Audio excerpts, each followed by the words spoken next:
Why would you use our family's punishment on me over something this trivial?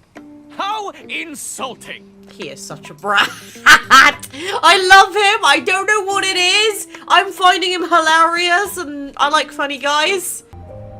Hello everybody, it's Mimberly. Welcome back to the channel. We are carrying on with the main story today. So, last we left off, I'm sure I'm pronouncing his name wrong, but Isaiah has challenged us to a duel and Xavier came in to save us at the nick of time. So, let's see where the story is going to continue going on from there, because Isaiah is giving me very bratty vibes, and I'm not sure how I feel about it. Okay, hit me. Drawing your sword against an unarmed opponent. Is this your idea of chivalry? Tell him, Xavier! What do you mean?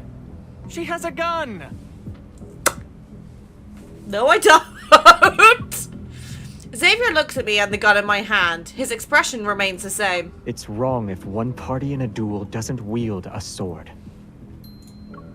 For the sake of your knight uniform, I acknowledge your sincerity for this duel. The familiar light blade in his hand gathers light as he gently pushes me back with his sword arm. The blade cuts the air as is pointed directly at his opponent. She doesn't have a sword, but I do. Okay, he's getting protective. Do you think I'm stupid? I didn't win against you last time, so I won't... Similar to how Isaiah didn't give me the option to refuse, Xavier doesn't wait.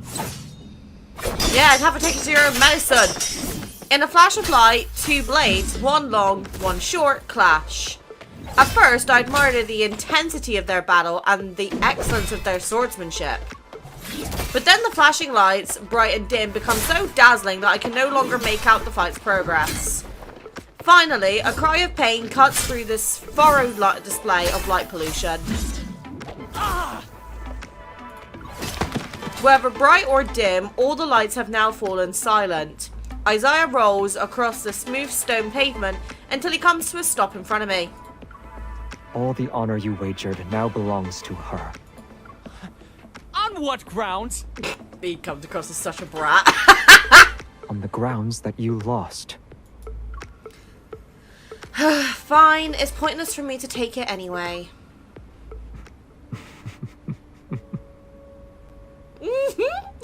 Xavier can't help but chuckle.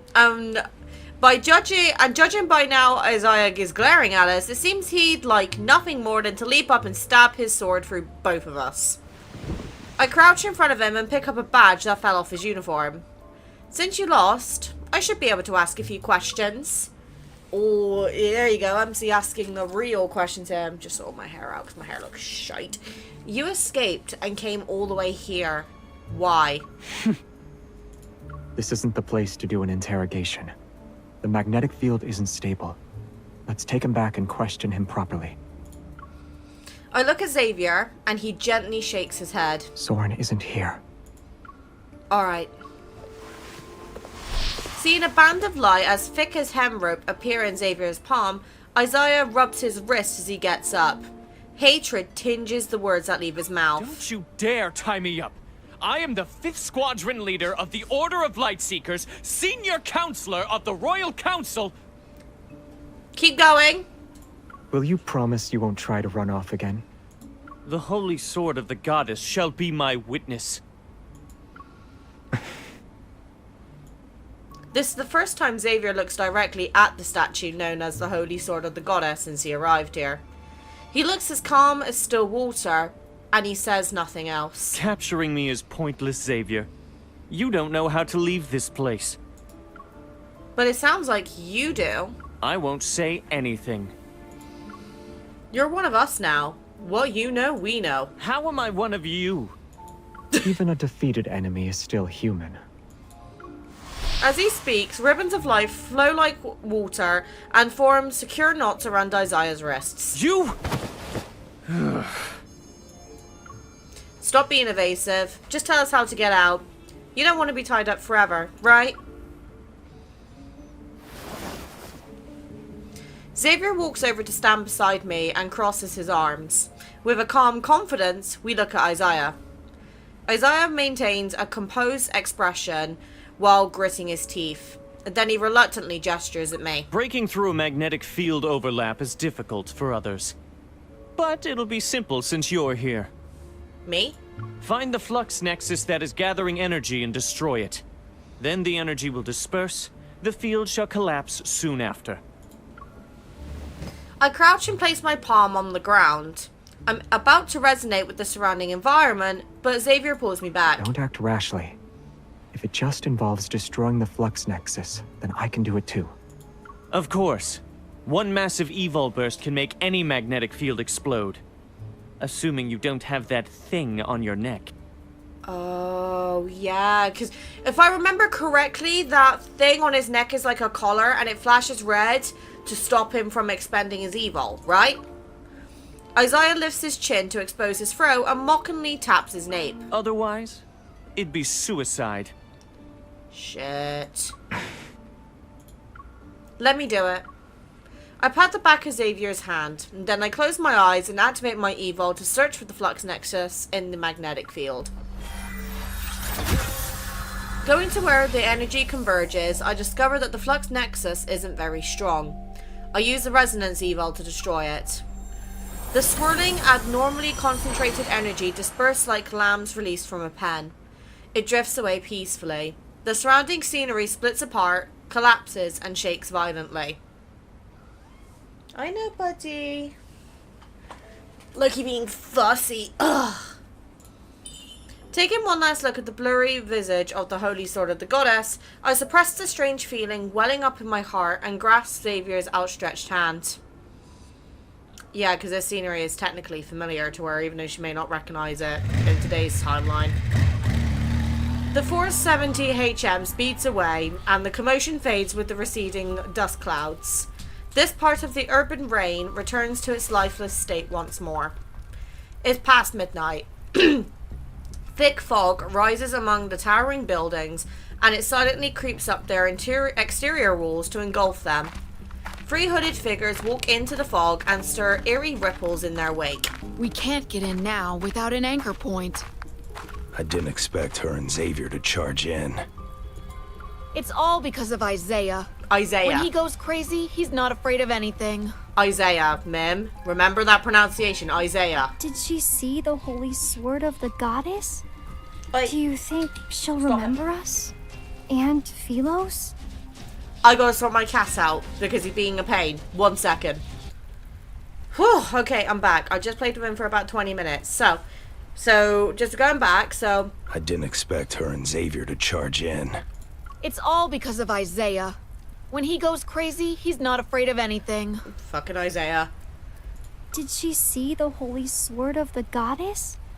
Do you think she'll remember us? And Philos?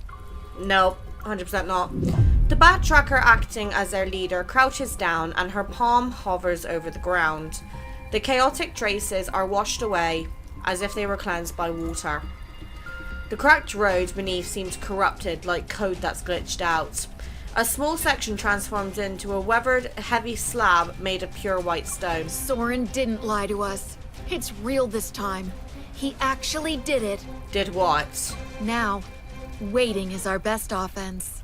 Excuse me? But Soren specifically asked us to work with Ever's cleaners to intercept and eliminate Xavier and the others. The previous backtrackers are working with Ever. If I've read this in the world underneath, I apologize. It was a while ago, so I don't remember everything. But of course they're fucking working with Ever. Everyone and their mothers is working for Ever at this point. Does that also include Her Majesty and Jeremiah? Oh, it better not fucking include Jeremiah. Because I actually really like Jeremiah. If I find out he's working with Ever, I'm going to be heartbroken. They shouldn't be able to stop Soren's plan anymore.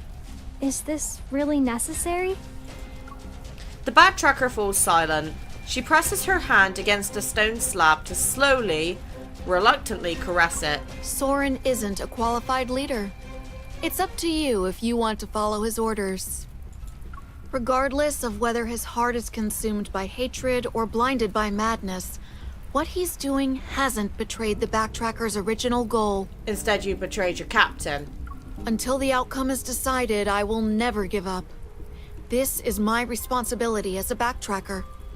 It also involves my honor as a person. Namaste. An unknown path ahead and giving it our all. If we're still hesitating at this point, we'd be too weak. If everyone could always be like Xavier, the backtrackers wouldn't have split up or ended up like us. The faint sound of a bell drifts from the fog steps. The three almost simultaneously look into the distance. Classical buildings of various heights cast shadows that flicker in and out of view. They vanish as quickly as they appear while thick fog surges with hidden currents. Someone waits in restless anticipation for the final reckoning to arrive. Yeah, that don't sit well with me, peeps. I'm not gonna lie. I mean, Soren just comes across like a kid who's throwing all his toys out the pram, personally. I'm not the best when it comes to Xavier lore. You guys know this. I'm just going to move my camera down a bit. But basically, in my opinion, Soren is not a qualified leader. And the fact that he's going against Xavier, I get that the other backtrackers just want to stick to their original goal and they probably just want to return home. But at the same time, they're too hung up on the past. They need to move forward. And because Xavier is protecting MC, so she's not an infinite life source, it's hard. I hope I remembered that lore correctly. Ooh, this is not sitting well with me so far, as in, like, it makes me uncomfortable. Oh god, we're back at the flower shop. Oh, great. After leaving the no-hunt zone number 39, we escort Isaiah back to the flower shop. His hands are bound by bands of light. You promised you wouldn't tie me up, but you went back on your word. I'll dismember you, turn you into custard to spread on bread, and eat you! You put custard on your bread? That's disgusting! You don't like custard. They said they wouldn't tie you up. But did I say that? I'm pretty sure I didn't. This is why Jeremiah is one of my favorites. Tie him up! Tie him up! Now in Jeremiah's territory, he grabs Isaiah in one fluid motion and throws him into the chair. Then he pulls out plastic zip ties to secure him to its back. Seeing the lucky bamboo nearby wrapped up, Isaiah kicks his legs in a panic. A bucket of Hemeris's peonies, grade A with a black label, falls over. The flowers lie scattered on the floor. It looks like Jeremiah has reached his limit. Can I knock him out? Oh my god. That's not a good idea. Do you really think he won't betray us again? Without saying a word, Xavier drags over a high stool and sits down. He slightly raises his hand and creates 4 walls of light that surround Isaiah. You? Why would you use our family's punishment on me over something this trivial? How insulting! He is such a brat. I love him. I don't know what it is. I'm finding him hilarious and I like funny guys. Huh? This is baffling to watch. I nudged Jeremiah with my shoulder. What's the relationship between these two? He's from the Philosian royal family. He's Xavier's younger cousin. He's always had a bone to pick with Xavier ever since he was born. Huh? He's royalty? Xavier? Royalty? Those flowers are precious. You shouldn't have kicked them over. Tell him! I'll let you go after you answer a few questions. Isaiah silently glares at us. He's settled for a non-violent, non-cooperative state. The standoff lasts for a second. Then Xavier and I look at each other. The corner of his mouth twitches to signal for me to go, but I crook an eyebrow to signal for him to go. 3 seconds passed. Xavier's gaze shifts slightly. He gets up and moves me to the high stool with my back turned away, places his hands on my shoulders, and whispers. We have to quickly get useful information out of him. You're the only one who can do it. Why me? Jeremiah gets into arguments with him. Yeah? And we're hostile towards each other. He won't cooperate. Excellent. After that unfriendly encounter in the magnetic field overlap, he probably won't be willing to cooperate with me either. A soft laugh reaches my ears. Xavier gently touches my earlobe. Don't underestimate how much you mean to him. What? To all the backtrackers, You are different. Oh yeah, because of course technically we're the Majesty, right? Fine. The worst that could happen is we waste even more time. At least we have some to spare. Ah! Right, time to go interrogation mode. Xavier turns me and the stool to face Isaiah. I clear my throat before addressing him. Why did you run away? Why did you appear near No Hunt Zone number 39? I sensed a magnetic field anomaly there. We've been investigating an anomalous instance recently. Investigating? So you're not sure what's inside that magnetic field either? Aren't you afraid I might mislead you? My approach is no match for Isaiah. He's controlling the flow of the conversation. Okay, I gotta start asking more questions. Got it. I thought maybe answering his question then he'd tell me some information, but obviously not. Brat, we gotta take control. You escaped to go to the No Hunt Zone number 39 because of the magnetic field overlap? How did you find it? Special equipment? Or did someone give you that information? It's not hard to guess. That place must be related to the backtrackers. But Xavier and Jeremiah could only conduct systematic searches for abnormal magnetic fields. Someone is supporting Isaiah? Or was he the one who planted the flux nexus in that magnetic field? This relentless questioning is putting a considerable amount of pressure on him. I feel more confident. For the next question, I turn to Jeremiah. He decided to escape today. Is today special? I gave him a monthly subscription for Lincoln Monthly. I didn't let him have any other way to contact the outside world. Today should be the day he receives the magazine. Ah! In other words, you only learned about the anomalous instance in Lincoln City today. We can assume that you were aware of the magnetic field overlap in the No Hunt Zone number 39. Based on the reports in the newspaper, you knew that certain things had already begun. You've made your assumptions. Why are you still questioning me? Oh, he is a brat, isn't he? Isaiah looks at me listlessly, his stubborn defiance gradually fading away. No Hunt Zone number 39 was one of the locations Soren selected. It was the closest, so I just decided to confirm it. Sorry, my glass panel for my computer just fell on my foot. Oh, because I lost the screws for him, so I'm waiting for a batch to come in. Whew! Right, that scared me then. I never thought. Everyone underestimated Soren. Not me. I always knew he wasn't someone you could mess with. I didn't doubt him either. Fine, I'm the only one who was blind to the obvious. Are you even listening to me? Xavier and I promptly restrain Jeremiah, and Xavier puts on a serious expression. He signals for Isaiah to continue. During our backtracking, we theorized many potential solutions to Philo's crisis. One was planet transplantation. You saw the state of the magnetic field overlap? Don't tell me you didn't realize it was one of the methods for achieving planet transplantation. Okay, I'm gonna need someone to explain planet transplantation for me. All the methods we discussed exist only in theory. They're impossible to implement. Then how do you explain what we saw inside the magnetic field? If this was just an abnormal magnetic field caused by spatial fractures or displacement, it should have been empty inside. He's not wrong. What about those buildings we saw? Those are clearly products of a civilization. Inside No Hunt Zone number 39 was... Philos. Philos? Even though I had a feeling this might be the case, I'm still shaken by the confirmation. That's where the backtrackers came from? Xavier's home? As if sensing my unasked questions, Xavier shakes his head. It looks like our homeland, but I doubt that's the real Philos.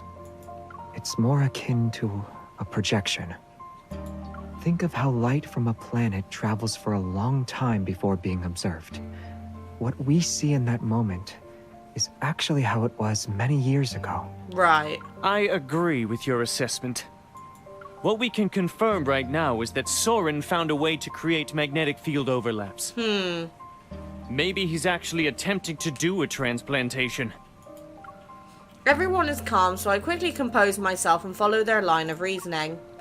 I don't really understand the planet transplantation thing, but since it's supposed to solve Philos' predicament, it should be affecting Philos, right? Soren is on Earth right now. You don't think he's planning to transplant Earth, right? Good question. If you hadn't have dragged me back here, I would have already tracked him down and forced him to tell me his plans. I guess you'll have to find the answer yourselves. What a brat. See? Maybe we should have just knocked him out. I rarely declined Jeremiah's kind offer while holding down his eager fists. I wonder why Xavier hadn't kept Jeremiah in check, only to see him looking down with a furrowed brow. He's seemingly lost in thought. Xavier? Are you thinking about Soren's schemes? I can't figure out what he's planning for now, but maybe we don't need to know. If we obsess over trying to predict his moves, we'll be easily led around by the nose. True. We don't need to know everything. As long as we can identify a general pattern and strike the vital point, we can still achieve our goal. And Soren is clearly the vital point in all of his plans. But how do we convince him to give up once we find him? We don't have to. Xavier blinks. At worst, we can follow Jeremiah's advice and knock him out to control the situation. I guess knocking people out is a tradition passed down between backtrackers. Xavier nods in a slightly bashful manner. It's as if someone just praised him. I'm speechless. Meanwhile, Xavier raises his finger. The light walls and bands of light around Isaiah's wrists scatter into specks of starlight before dissipating. Aside from No Hunt Zone number 39, what are the other locations Soren selected? Are you planning to search through them one by one? I advise you to reconsider. When you were captured by Ever, Soren also participated in modifying your suppressor. The rest of us will have better odds against him. Isaiah analyzes the situation calmly, even though his dissatisfaction with Xavier is evident in every word. The magnetic field overlap is Soren's all-or-nothing gamble. He won't be merciful this time. Shit. Considering his access to Ever's resources, do you think he developed something that'll specifically target your suppressor? Probably. Probably. Yeah. Soren modified your suppressor? What did he do? Don't worry. I won't let myself be at a disadvantage. You could remove the suppressor. That's the one thing we'll never do. Then you can sit back and watch Earth get torn to shreds. Isaiah let out a cold snort, his expression a mix of detached indifference and shimmering anxiety. That very anxiety stirred a faint unease in me as well. Are the problems Soren caused really that bad? Isaiah tends to be a little dramatic when he speaks. I need to find a chance to ask Xavier about his suppressor privately. Everyone's exhausted. Let's get some rest. Soren is human too. Even when he's up to no good, he still needs to sleep. Alright, I'll take care of this guy. We can discuss how to sort out his situation tomorrow. Alright. Jeremiah gets up to see us off and uses it as an opportunity to sneakily click Isaiah, but he dodges. Xavier and I pretend not to notice. We keep our gazes focused on what's ahead as we leave. Jeremiah is I love him. He's hilarious. We turn the corner. Since the flower shop is closed and no one's around, we meet each other's gazes and burst into laughter. They're probably fighting right now. Can I talk about how cute that laugh was? Let's bring them some ointment tomorrow. Oh. The children. Okay, that was a lot of information to take in. So they want to do planet transplantation to revive Philos. The problem with that, however, is you have to do it through these anomalies, and that causes problems for everyone else. I believe I'm trying to keep up. Obviously, I'm going to be looking to you guys to make sure and correct me if I get anything wrong in the comments. 10 p.m. It isn't exactly late for Lincoln City. Usually, the warm glow from small stores would light up the pedestrian zone. Oh my god. Babe, stop yawning now, please. Their gentle yet inviting radiance can create a welcoming pathway for visitors. As Xavier and I walk down the somewhat empty street, I feel a sense of dissolution. I think that's how you pronounce that. I can't smell any fried rice or grilled sausage. Tragic. Lots of anomalies are appearing lately. People joke about wanting the apocalypse to hurry up, but deep down they're worried. The convenience store should still be open. Do you want to go there? I'm not hungry. I narrow my eyes and grab his shirt by the shoulder. You've been acting strange ever since we finished interrogating Isaiah. And now you're saying you're not hungry? I'm actually not hungry. Unless there's a serious problem, you'd say, okay, and eat something even if you weren't hungry. True. I'm thinking about a problem. Talk to me. What? I'm thinking about... The silence around us makes Xavier pause. As he struggles to respond, all the more obvious. Under my increasingly insistent stare, a finger is pressed against my forehead. It gently pushes me back. I'm thinking about how accurately you pinpointed Isaiah's weaknesses. You've never met him before, but you knew how to deal with him. Did you just wing it? Xavier is being sly again. He's using the way I interrogated Isaiah to avoid my questions. Xavier smiles innocently, but his eyes reveal a hint of mischief. I get it. Your brain is overloaded from processing too much information. So it wants to use me as a distraction to relax for a bit. If you want to relax, I have plenty of ways to help with that. No thanks, knocking me out doesn't count as relaxing. I cross my hands above my head to block the palm that's moving toward me. Do you think I only use violence to solve my problems? I never really thought about it that way before. But after Isaiah appeared, this impression has become more obvious. It's not my fault. Taking advantage of my relaxed state, Xavier breaks through my defenses and vigorously rubs my head with a considerable amount of force. Before I can even protest, his fingers press down on several pressure points. My tense mind actually feels at ease. Better? Yeah. Temporarily, but none of these have been solved. Or none of these problems have been solved, sorry. I also need to keep a close eye on you. These moments of relaxation are just a drop in the bucket. In the darkness, the light in Xavier's eyes seems to flicker for a moment. He lets out a soft sigh near my ear. You already know what I'm going to do, don't you? You want to find Soren by yourself. You want Isaiah to tell you the remaining locations. Then you'll find Soren yourself. You won't accept that. Spot on. I wouldn't. I know we have relevant leads, so we should find him as soon as possible. We can't give him too much time and let the situation spiral out of control. It looks like I easily dealt with the spatial anomalies today, but that was because of my evol and the ether core. The number of anomalies in instance is increasing. If these things start appearing everywhere in the future, I'll be exhausted to death and I still won't be able to deal with all of them. To ensure you're alive, we should catch Soren as soon as possible. Oh. The deserted commercial street has ironically become the perfect place for a serious conversation. In the middle of the road, Xavier steps near the streetlights while pulling me along. We're moving as if we're taking a leisurely stroll. I want to find Soren by myself, but I don't want to stop him immediately. Why? Isaiah is right. We don't know what or how much he created with Ever's resources. He definitely prepared a few things that target me specifically. Isaiah wasn't being paranoid.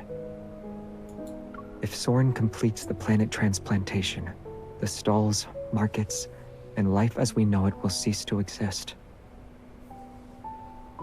That can't happen. And if Philos were to return that way, it may not be the one we're hoping for. Feeling somewhat melancholic, I nod. I know the strategy he has is more or less foolproof.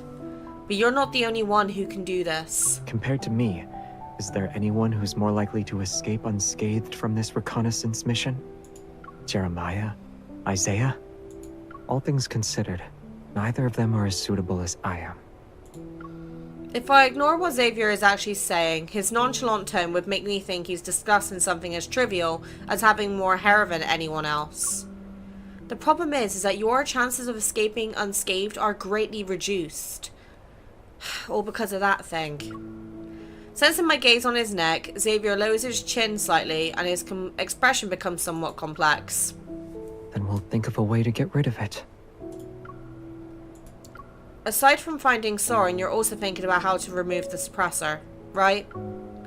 Xavier is about to answer, but after he glances at me, he stops walking and his eyes narrow. You sound eager. I'm coming with you. For what? Those two things. We're partners, Xavier. Don't argue with me on this. Happy wife, happy life. Removing the suppressor can't be easy. Something like that is comparable to undergoing major surgery. You need family or friends there to support you. And if we do gather intel afterward, you might be able to launch a surprise attack and subdue Soren. I need to work with you to fight our way out. Compared to Xavier's strategy, mine is a little more idealistic. But I already made up my mind. If he doesn't listen to reason, I'll monitor his every move 24/7 without taking a break. Do I need a reason to stick with my partner through everything? I hear the sound of a message notification. Xavier checks it, and then he puts his device away and looks up. Let's move. Where are we going? We need to do things that require family to be present from start to finish. No.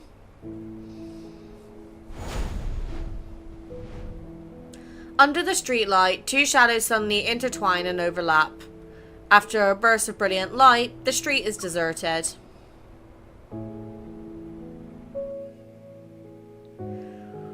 Whew! Okay, we are cooking in the laboratory today. Obviously, the main story has genuinely been so good so far. I'm genuinely really enjoying this.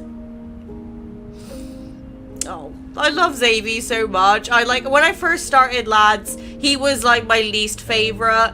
And don't get me wrong, I'm still not a Xavier girly in any way, shape, or form, but I still love him. And the fact that this game has been able to change my opinion on a character is very difficult to do for me, because I tend to have a first impression and then stick to it.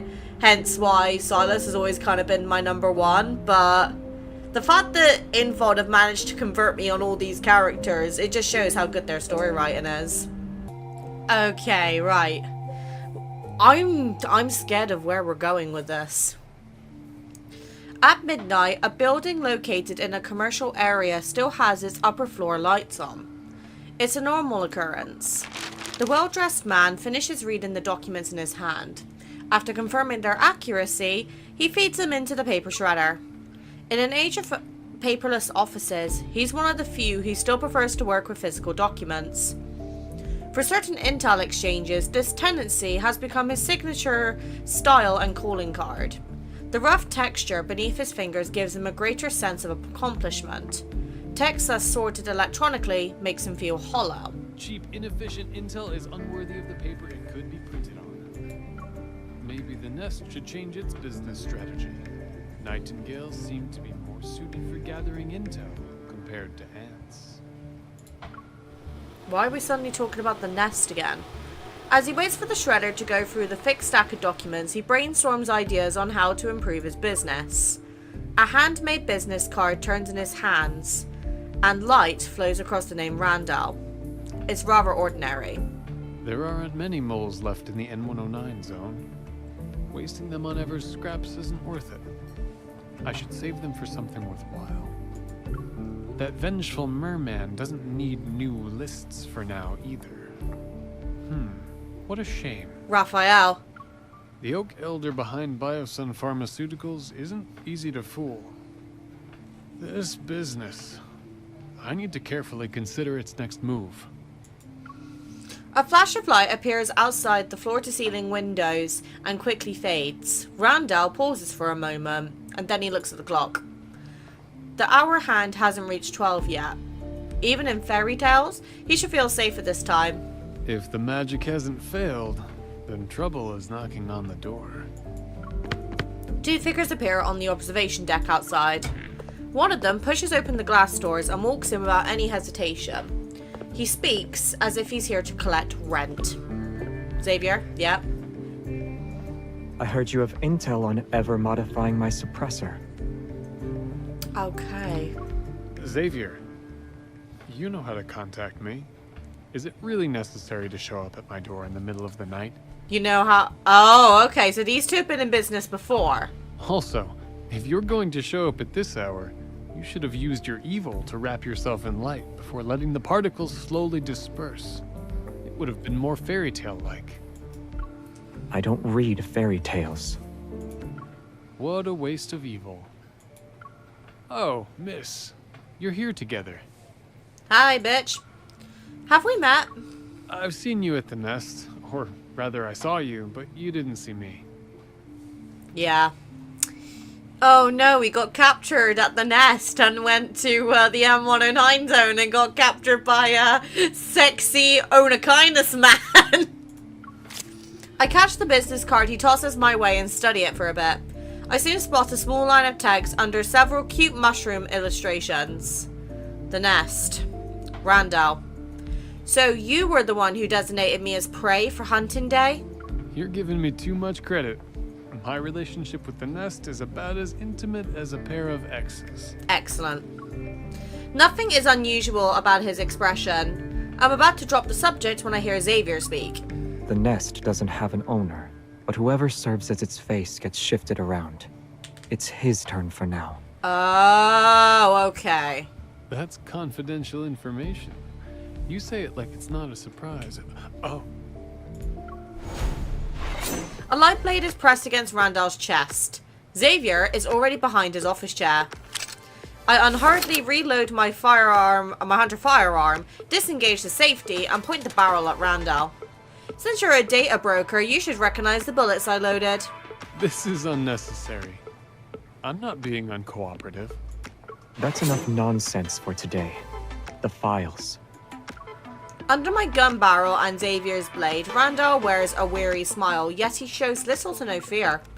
He inputs a series of passwords on the table and scans both of his palm prints. A hidden compartment slides out. Xavier uses his sword to pick up one of the papers.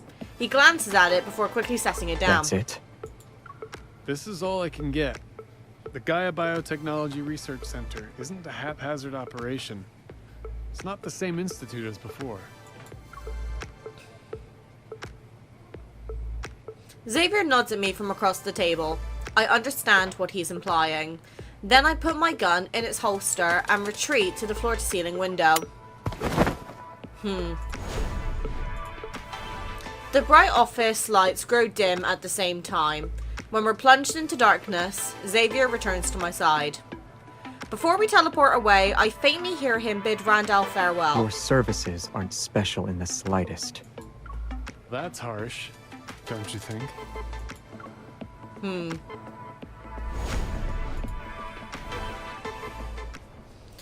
I can send a message that confirms Isaiah's intel is accurate to Jeremiah. Maybe that'll help him trust Isaiah a little more.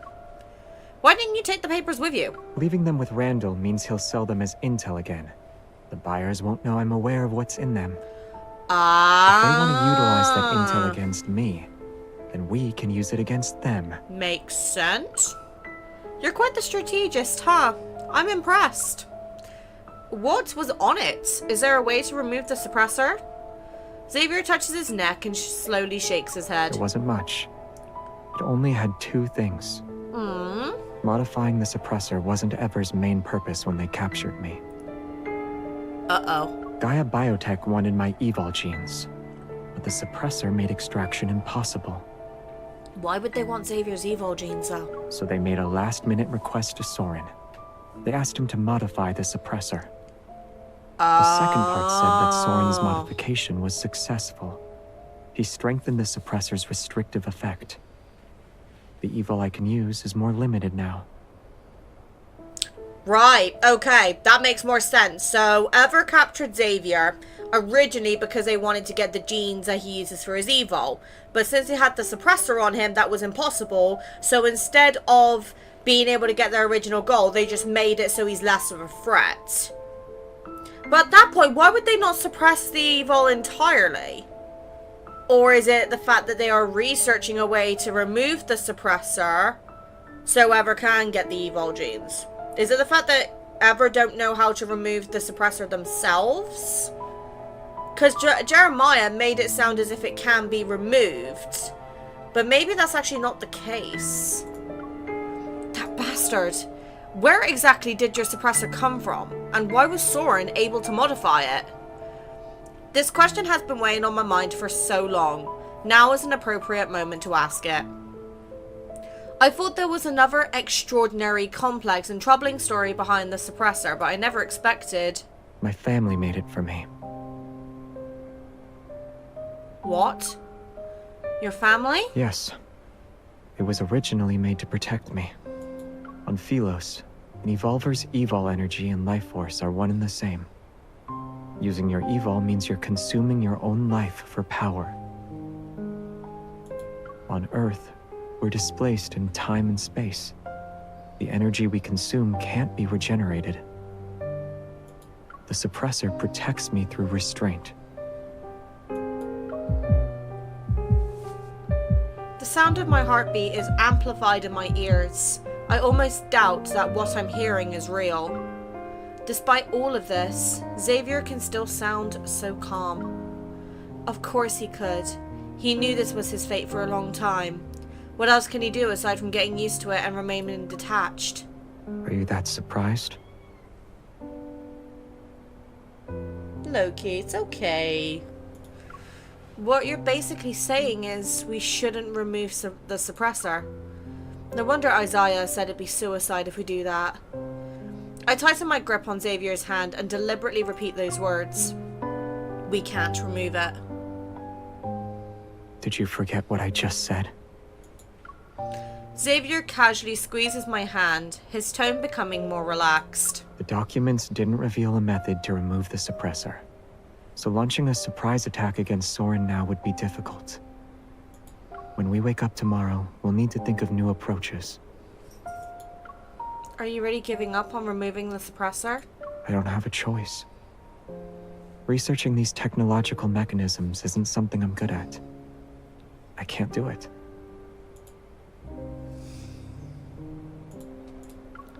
Seeing him shake his head with genuine sincerity, I actually feel relieved. An emergency call from Jeremiah.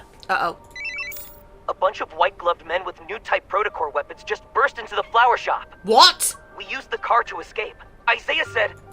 They're Ever's cleaners, and we're not their only targets. Where are you? I'll share my real-time location with Jeremiah. New type protocore weapons? White gloves? I think I've seen some intel about this on the dark web. They're the ones who handled the dirty work forever. Break through fast and watch out for suicide attacks. Isaiah can't fight 20 people on his own. He won't last long. Some backtrackers are here too. Jeremiah's swordsmanship has always been one of the worst in our team. He couldn't beat them before, so it'll be impossible now. Got it. Focus on getting out of there. I'll be there in a minute, Loki. The call ends and the chaos on the other end temporarily fades. I know all too well that we don't have time to sit around and come up with anything new. So why are Ever now going into the flower shop now? What is their intent? So they were trying to kill Jeremiah and Isaiah, most likely. I don't know how I feel about this. This is making me genuinely on edge. I don't like it. On an ordinary work day, oh, fucking hell. On an ordinary workday morning, people pass by the street corner, but they don't smell the familiar scent of flowers. It's not open today? I wanted to pick up a few flowers for the office. You didn't know? The owner closes the flower shop temporarily from time to time. He's really carefree about it. Young people like him who open flower shops in the bustling parts of big cities usually have that wanderlust spirit. They leave whenever they feel like it. The customer who wanted to buy flowers doesn't give up and approaches the glass door to look inside the shop. On the counter sits a bouquet of fresh flowers. The wrapping paper is only partially around it, which shows how hastily the owner left. To be able to leave just like that? Ugh, I'm so jealous. Loki is scratching up his phone again. We've been driving for so long that anyone who's been trying to keep up should have lost us by now. We shook them off 15 minutes ago. The endless stream of rush hour traffic stretches ahead as a small delivery truck weaves through. Swaying restlessly, it takes advantage of its slender build. Some drivers pull out their phones to capture the truck's flashy maneuvers. However, unfortunately, they lose their sight of their target in the blink of an eye. But our choice is obvious. They'll catch up sooner or later. Loki, it's alright. A cold snort comes from the passenger seat. Why don't you just ram into everyone and send them flying? Even if it doesn't kill them, it'd make them suffer at least. No, we can't bring innocence into this. Those masked people's weapons looked dangerous. Who knows what new thing ever came up with this time? Losing heart before the battle even begins. I knew cowardice ran in your peasant blood. Yeah, I'm not like you. Being iron-fisted royalty means your head is made of iron too, right? Why don't you go up front and help me check the headlights? These two. God damn it. It's like an elderly married couple. Before this battle can escalate further, I shrink back and retreat to Xavier's side. If circumstances hadn't forced our hand, there wouldn't be a place for you in my squadron. You'd be perfect as No Hunt Zone number 99's headmaster. You'll deal with those mutated wanderers with impure bloodlines and their biological dilemmas. Listening to the ongoing mockery from the front seats, I rub my ears and lower my voice. Are they really going to be okay like this? They worked well when they were running. This is how they relax. What? If they have time to argue, it means the situation isn't dire. You can use this as a chance to relax too. Excellent. When there's no threat nearby, they become each other's biggest threat. Yeah. Our team's dynamic has always been like this. Mature and spirited. The back of the small truck has been modified to hold more medium and large-sized plants. Xavier and I pluck a banana leaf to sit on. We're nestled among the plants like two Zen stowaways. Your suppressor just flashed. Resonate or touch the suppressor. Resonate. Xavier takes my hand. He signals me to perform a resonance and feel it. See? There's no problem, right? I don't know if this is some kind of placebo effect from learning about the suppressor's function, but I feel like your evol has gotten a little weaker. It's a placebo effect. You seem to use your evol a lot whenever you fight. Maybe it is actually getting weaker? I don't use my evol that much when I fight. Even then, I keep it under control. I just happen to be very strong. It's still effective, even if I don't use it properly. That makes sense. Aww. A few specks of light float up from his palm. Their glow is the same as it usually is when I push them with my finger. They spin in circles. From its birth to its death, a star witnesses the passing of billions of years. Its energy is enough to outlast several generations on Earth. Even if there's a day when I run out of energy, it won't happen for a very long time. You're really optimistic. I've acknowledged the suppressor's existence, but seeing Xavier affected by it makes me feel even worse. That red light is like a countdown before an ending arrives. Its presence alone fills me with unease. They headed straight for Philo because there's a group of backtrackers who sided with Soren. And they're after you? Other backtrackers weren't hostile towards Xavier. They didn't target him the way Soren did either. But now... The backtrackers were never a harmonious group to begin with. Who knows how many people are putting their pent-up resentment on his shoulders. If we view their actions as ones that are driven by emotion, then we'll be severely underestimating the backtrackers. Those willing to cooperate with Ever, and the ones who left at a later time, aren't fools. Fuck, sorry, I didn't mean to click that. In this cramped space, Xavier adjusts his posture. He stretches out his left leg, his body swaying gently with the car. It's because they're intelligent that every decision they make is the optimal choice. Even if those decisions would tear the team apart and turn former comrades into bitter enemies? Tear the team apart. Turn former comrades into bitter enemies? The original Backtrackers were formed under similar circumstances. Everyone who joined knew the title of Backtracker didn't carry any honor on Philos. It meant rebellion, resistance, and desperate madness. Our journey didn't set off with any blessings. No one would wait for our return on the other side of deep space. Xavier. Between choosing to be abandoned by everyone and being forced down a path of betrayal, the former takes a lot more courage. I frown. I understand Xavier's interpretation of the Backtrackers, yet deep down I don't want to accept it. After working together for so many years, they understood me, and I understood them. I understood the confusion, the disappointment that kept building up after each failed attempt. I also knew that even though the path ahead was shrouded in thick fog, not one person actually gave up. Seeing Isaiah and Jeremiah's tacit acceptance, I can tell their understanding of their former teammates aligns with Xavier's. But this analysis only makes my expectations about the situation feel heavier. So they chose Soren because the goal he wants to achieve gave them hope.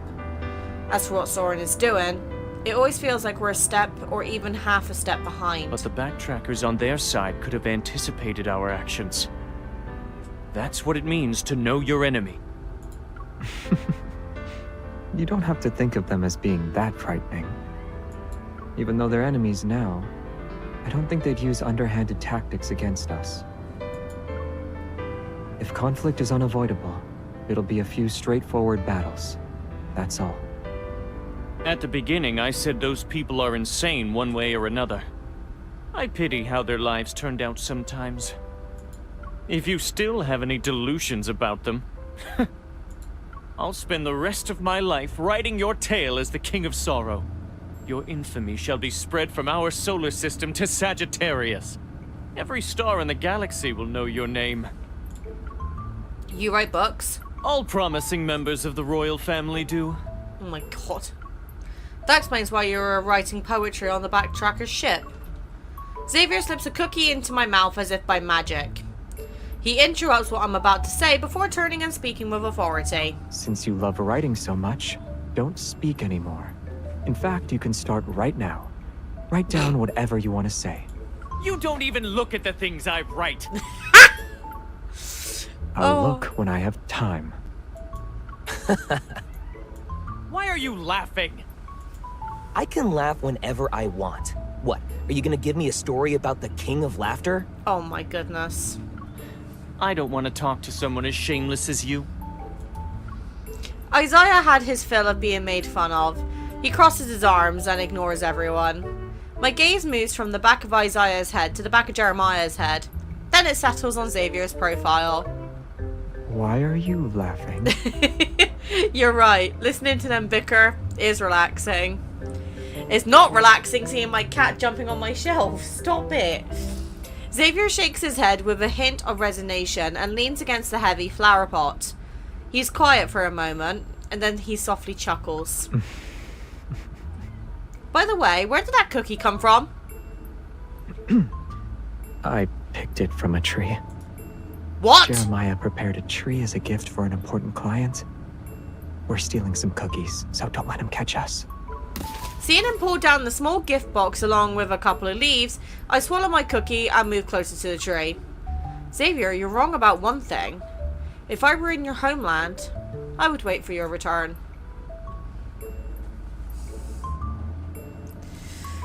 Ah! No! My goodness! goodness, where is he? Hey, buddy. He is being so misbehaved today. Right. Lost Homeland. Let's go. How long is this part of the main story? Jesus! Following Jeremiah's plan, we speed along the suburban highway for a while before heading toward the aerial tunnel. Once we enter the ultra-high-speed tunnel, we lose our pursuers and buy ourselves enough time to regroup. But from a distance, we can see the checkpoint before the tunnel. It's flashing red. Like an ominous warning, the thin mist is stained with cold crimson. Looks like it's closed. What a coincidence. Don't tell me. Their influence doesn't reach that far. Let's split up and scout the area. We'll meet up at the southwest corner of the rest stop in 10 minutes. 5 minutes.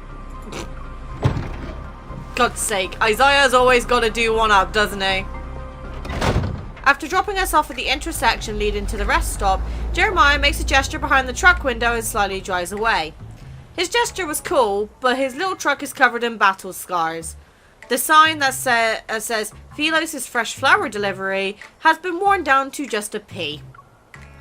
How can its interior be intact when it's covered in holes? Aside from the shell, nothing on this truck is original.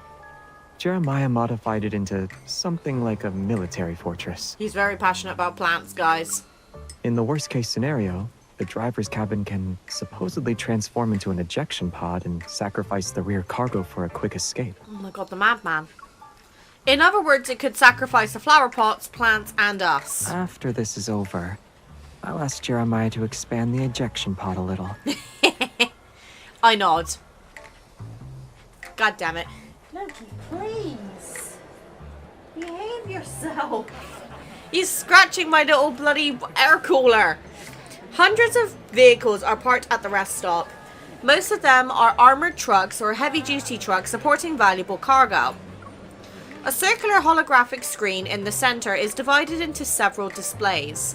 The leftmost section shows the number of vehicles currently at the rest stop.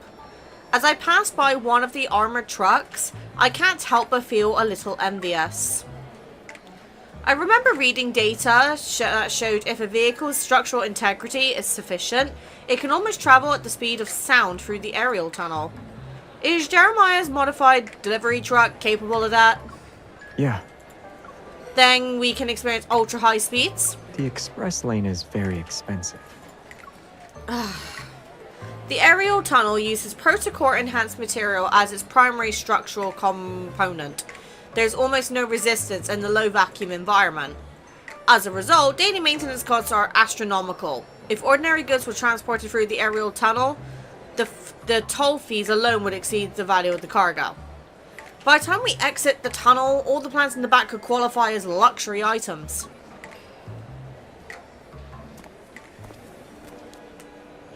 Tunnel instability is normal. It's been in operation for 2 or 3 years. When will it reopen? Who knows? If you can't wait, just use the regular highway. They said it involves stuff like abnormal magnetic fields and unusual energy fluctuations. They won't reopen the tunnel until the situation stabilizes.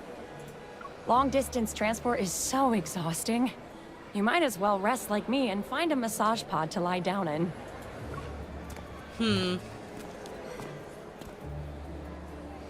After questioning some truck drivers, Xavier and I head to the southwest corner of the rest stop to meet up with Jeremiah and Isaiah.